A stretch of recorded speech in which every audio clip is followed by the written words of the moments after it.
When the European colonizers arrived, the island was inhabited by the Wampanoag, the Algonquin indigenous people of eastern Rhode Island and southeastern Massachusetts. There's something interesting to note about the Algonquin language.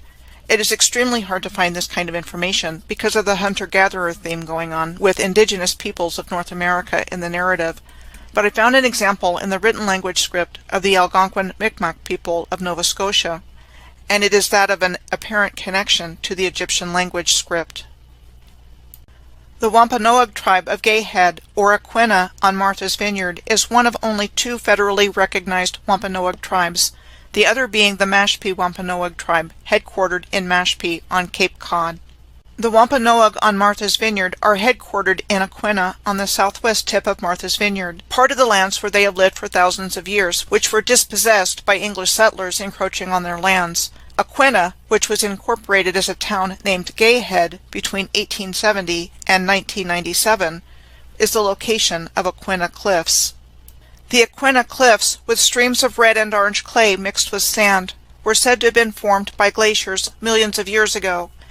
Yet interesting to note that these cliffs have a sheared-off looking quality to them. I think there's much more to this story. The Gay Head Lighthouse located here was featured in the Steven Spielberg movie Jaws, where Martha's Vineyard was the primary filming location for the movies Amity Island, and a blockbuster movie in 1975 based on the book of the same name, in which the beach resort was being terrorized by a great white shark that was attacking beachgoers. There is an interesting and lengthy backstory to the Gay Head Lighthouse, but long story short, at one time there were more buildings here, then only one, which looks like there's probably more to it under the ground, and that in 2015 the lighthouse structure was moved because it was perilously close to the eroding cliff edge. Also interesting to note that I found this article talking about there being a deaf community on Martha's Vineyard from its earliest settlement through the 19th century.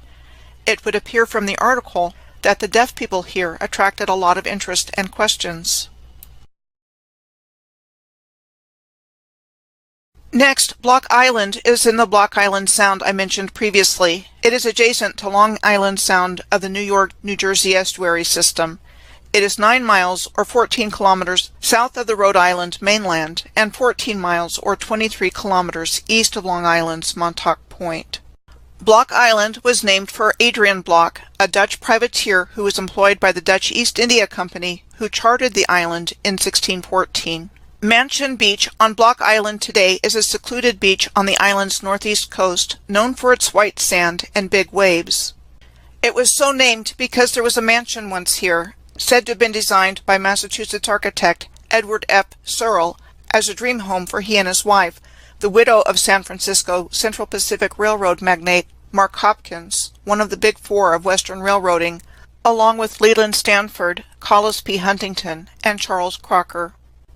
Searle's wife, Mary Hopkins Searle, was often referred to as the richest woman in America, and shortly after they married, she bequeathed Edward Searle her entire fortune. The Searle Mansion was said to have been constructed between 1886 and 1888. After having been abandoned for years, the Searle Mansion burned down in the 1960s and was never rebuilt. Block Island has 13 distinct beaches. This rocky beach is a clothing-optional beach below the Mahegna Bluffs, which, like the Aquinnah Cliffs back on Martha's Vineyard, have a sheared-off looking quality to them. The huge rocks found here also look megalithic, like they were shaped and cut.